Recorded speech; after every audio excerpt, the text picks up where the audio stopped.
Hey everyone, welcome to our deep dive on the state of mental health in 2025. Yeah. Before we get started, I want to encourage you to visit the website, https://learnxyz.in. hmm You can find a bunch more resources about this super important topic. Yeah, for sure. We're going to try to unpack all these reports and articles, Yeah. and by the end, you should have the key insights and also some good takeaways to make this presentation engaging. Right. So it seems like mental health is just everywhere these days. It really does. Yeah, it's a global concern. And what's really striking is the impact on younger generations. Absolutely. And the data's pretty crazy. Like one report that I was looking at Yeah. said that 50% of mental health problems are established by the time someone turns 14 years old. Wow. That's a huge portion of the population. hmm And what's even more concerning is another study found that 70% of children and adolescents who are experiencing mental health issues Right. haven't gotten any help. Yeah, those are some alarming statistics for Yeah. sure. And when you dig deeper into the potential reasons behind this trend, certain factors really keep coming up. Like what? Well, smartphones and social media have really changed everything for kids and teenagers. It's true. And there's cyberbullying and all the body image stuff online. Right. It's no wonder that we're seeing more self-esteem and body image issues in young people. Yeah, it creates this perfect storm for mental health challenges. Yeah. And if we don't address these issues, it's going to have huge consequences for everyone, really. That's so true. We need to think long term, like what happens when these mental health needs are neglected. Well, one very real example is happening right now in Texas. Okay. The state's 988 Suicide and Crisis Lifeline, Mm-hmm. which is a crucial resource for people in crisis, is facing a massive funding crisis. Oh, wow. Yeah, a shortfall of $7 million could really limit what they can do. Oh, no. And that's especially worrying because Texas doesn't have a lot of mental health resources to begin with. That's scary, and it shows how urgent this is. And this isn't just a problem for kids and teenagers. Adults are dealing with their own mental health challenges, too. Absolutely. The pressure of modern life, Yeah. the economy, global events, just the constant hustle. It Mhm. takes a toll on everyone. Like the weight of the world. Yeah. And you can see it in the statistics, like in Australia, 5 million people are struggling with mental illness. Wow. That's a lot of people, and it shows this is a global problem. It really is. And another big problem is access to care. Yeah. In Australia and other countries too, it's hard to get help. Yeah. So even when people know they're struggling and they want help, they can't get it. Right. So mental health challenges are everywhere and impact everyone. But what does it actually mean to be mentally healthy? Right. Like, is it just about not feeling sad? That's a great question, and it's way more nuanced than just feeling happy or sad. Right. Mental health is a bunch of things, your emotional well-being, your resilience, the strength of your connections, and even how your brain is working. So it's more about how you're doing overall. Yeah, exactly. And why is this important? Right. Why should we prioritize mental health? Well, when you're mentally healthy, you're more likely to feel happier and more fulfilled. Your relationships are stronger and healthier.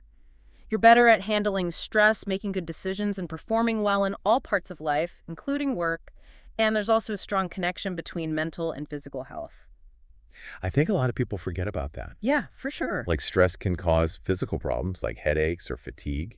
Absolutely. And the other way around, too. Mm-hmm. Chronic physical health conditions can negatively impact your mental well-being. So taking care of our mental health is taking care of our whole selves. Exactly. And when we don't, it impacts every aspect of our lives. Now, while there are a lot of mental health disorders, anxiety and depression seem to affect the most people. Yeah, for sure. They are super common. A lot of people experience some anxiety or sadness in their lives. But it's important to differentiate those normal feelings from actual disorders. When we're talking about anxiety and depression as disorders, we mean persistent symptoms that really impact someone's ability to function. So it's about how much it affects your life. Exactly. And what causes good or bad mental health. Can't just be one thing, right? Yeah, it feels like it would be a lot of different things. It is. There are biological factors like genetics and brain chemistry that can make someone more susceptible to certain conditions than you have environmental factors like childhood experiences, trauma, or stressful events that can shape our mental well-being. It's like a puzzle. It really is. And then you have lifestyle choices like what you eat, how much you exercise, and how well you sleep, which can have a huge impact on your mental health. And of course, substance use can play a role as well. So it's your mind, your body, your environment, and even your choices. Yeah, it all works together. But is there anything we can do to improve our mental health? That's the good news. There are a lot of things you can do. All right, well, let's hear it. What are some of the most effective things people can do to help their mental well-being? Well, first and foremost, prioritize self-care, and this doesn't have to be anything crazy or expensive. It's just about doing things you enjoy that relax and rejuvenate you. Like what?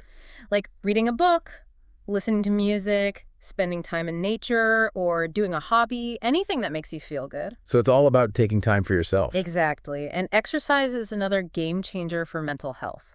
How so? Physical activity releases endorphins, those feel-good chemicals in our brains, which can boost your mood and reduce stress and anxiety. I've heard that. Yeah, aim for at least 30 minutes a day of something like brisk walking, cycling, or swimming.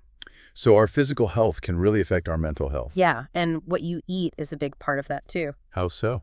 The food we eat affects our brain chemistry, which can affect our mood energy levels and overall mental well-being. So what should we be eating? A balanced diet with lots of fruits, vegetables, whole grains, and lean proteins gives your brain the nutrients it needs to function well. So exercise, diet, and we can't forget about sleep.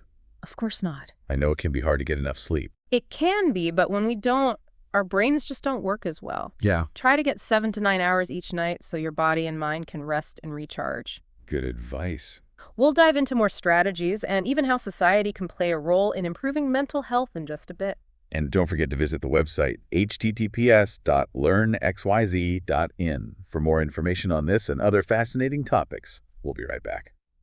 We were just talking about how the choices we make can really affect our mental well-being. Yeah, it's crazy how connected our physical and mental health are. It is, and while we've talked about things like exercise, diet, and sleep, there's another big piece we need to explore: social connection. I think the pandemic really showed us how important social connections are. For sure, humans are social creatures. We need those connections. Yeah. Feeling connected to others gives us a sense of belonging, support, and purpose, and all of those things are super important for good mental health. So it's not just about having tons of friends. Right. It's about having quality relationships with people who lift you up, encourage you, and listen to you. And on the flip side, toxic relationships can really hurt our mental health. Absolutely. You need to be mindful of who you surround yourself with. So invest in the relationships that really matter. Exactly. And along with strong social connections, there are other things you can do to find inner peace and build resilience, like mindfulness and meditation. I've heard those things are good for you, but I'm not really sure what they are. Okay, well, mindfulness is basically paying attention to the present moment without judging your thoughts or feelings. Okay. And meditation is a way to practice mindfulness. You focus on something like your breath, and when your mind wanders, you gently bring it back. So you're training your mind to be more present. Exactly.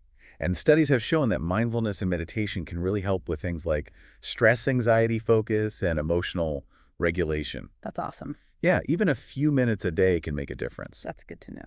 And it's important to remember that life has its ups and downs, and sometimes we need more support than we can give ourselves. That's true. We've talked about individual strategies, but what happens when those aren't enough? When should we ask for help? Well, if you're feeling sad, hopeless, or anxious all the time, and it's affecting your daily life, it's a good idea to talk to a professional. So it's not just feeling down every once in a while. Right. It's when those feelings are overwhelming and you can't function normally. Okay. What else should we look out for? Things like changes in your sleep or appetite trouble, concentrating, withdrawing from social activities, or thoughts of self-harm.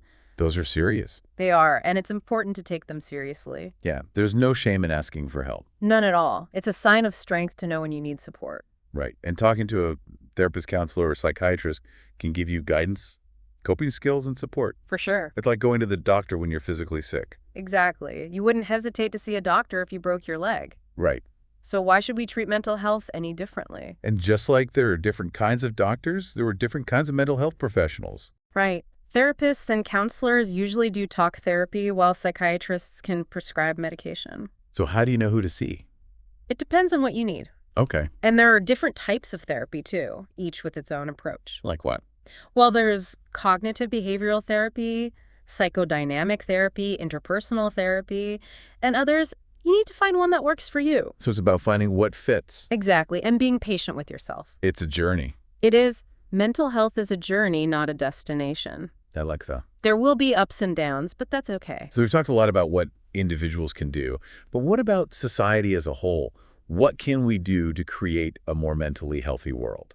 That's a really important question, and we can't just put all the responsibility on individuals. Society needs to create a supportive environment where mental health is valued and people feel comfortable seeking help. So how do we change the way we think about mental health? It's going to take time, but I think education is a good place to start. What do you mean? We need to talk openly and honestly about mental health from a young age. So normalize it. Exactly. Teach kids and adults how to recognize the signs of mental distress in themselves and others, and how to get help when they need it.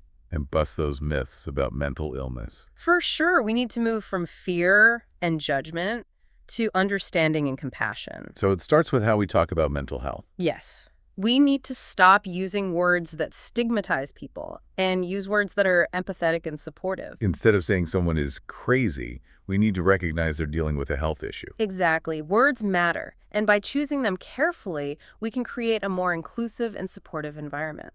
So people feel safe to talk about their struggles. Yes, that feeling of safety is key to getting help. So education and language are important, but what about access to care? How do we make sure everyone can get the help they need? That's a huge challenge. Access to care is still a major problem for many people. What can we do about it? We need to push for policies that prioritize mental health funding and make services more available. So make mental health care a priority in our healthcare systems. Exactly. And it's not just about government funding. It's also about creating supportive environments in workplaces, schools, and communities. How do we do that? In workplaces, it could mean offering mental health benefits training managers on how to support employees who are struggling and creating a culture where it's okay to talk about mental health. And in schools.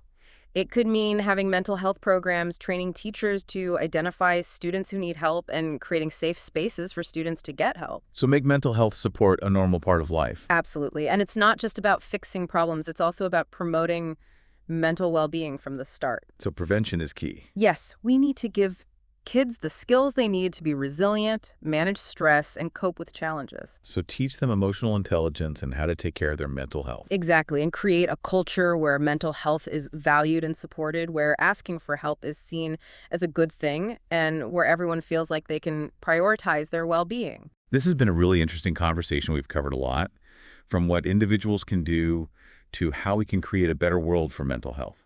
It has been a great discussion. Mental health is a complex and important issue. And one we need to keep talking about to our listeners. Take what you've learned and use it in your own lives and communities. Remember, mental health is everyone's responsibility, and we can all work together to create a world where everyone feels supported. Well said. And for more information and resources on mental health, don't forget to visit the website https://learnxyz.in. Thanks for joining us on this deep dive. We hope you found it helpful. If you enjoyed this episode, please like this podcast video and subscribe to our channel for more deep dives into all sorts of interesting topics. And as always, thank you for listening. We've talked a lot about what individuals can do, but how do we create a world that's better for mental health? That's a big question, and it's not all on individuals. Society needs to create a supportive environment where mental health is valued and people feel comfortable seeking help. Okay, so how do we change the way we think about mental health? Well, it takes time, but education is a good place to start. What do you mean by that? I mean, we need to be open and honest about mental health, starting at a young age. So we need to normalize it, make it clear that these challenges are common and treatable. Right. And teach kids and adults how to spot the signs of mental distress in themselves and others, and how to get help. And get rid of all the myths and misconceptions surrounding mental illness. Exactly. It's about shifting from fear and judgment to understanding and compassion. And that starts with how we talk about mental health. Absolutely. The language we use is so important. Yeah, instead of using stigmatizing language, we should be empathetic and supportive. Right. For example, instead of saying someone is crazy, we should recognize that they're struggling with a health condition, just like any other health condition. Words have power, Yeah. and by choosing them carefully, we can create a more inclusive and supportive environment. Exactly. And that makes people feel safe to open up about their struggles. Which is so important for getting help. Right. So education and language are key. But what about access to care? How do we make sure everyone can get the help they need? Yeah, that's a big one. Access to care is still a huge problem for many people. It is, and we need to advocate for policies that prioritize mental health funding and expand access to services. So we need to make mental health care a priority in our healthcare systems. Treat it with the same importance as physical health care. Exactly. And it's not just about government funding either. It's about creating supportive environments in workplaces, schools, and communities. What would that look like? Well, in the workplace, it could mean offering mental health benefits to employees, providing training for managers on how to recognize and support employees who may be struggling, and creating a culture where people feel comfortable talking about mental health. What about in schools? In schools, it could involve implementing mental health programs, training teachers and staff to identify and respond to students' mental health needs, and creating safe and supportive spaces for students to seek help. So basically, integrate mental health support into everything we do. Right, and it's not just about addressing problems when they come up, it's also about promoting mental well-being from the start. So prevention is key. It is. We need to give children the tools they need to build resilience, manage stress, and develop healthy coping mechanisms. So teach them emotional intelligence, self-awareness, and the importance of taking care of their mental health, just like we teach them about physical health. Exactly. And ultimately, we need to create a culture where mental health is valued and supported, where seeking help is seen as a sign of strength, and where everyone feels empowered to prioritize their well-being. This has been such a fascinating conversation. We've explored so many different aspects of mental health, from what individuals can do to improve their well-being, to the changes we need to make as a society to create a more mentally healthy world. It's been a great discussion. Mental health is a complex and multifaceted issue, but it's also incredibly important. Absolutely, and it's a conversation we need to keep having. To our listeners, we encourage you to take what you've learned from this deep dive and apply it to your own lives and communities. Remember, mental health is everyone's responsibility, and we can all play a role in creating a world where mental well-being is valued and supported. Well said. And for more resources and information on mental health, don't forget to visit the website https://LearnXYZ-In. Thank you for joining us on this deep dive. We hope you found it insightful and empowering. If you enjoyed this episode, please like this podcast video and subscribe to our channel for more deep dives into fascinating topics. And as always, thank you for listening.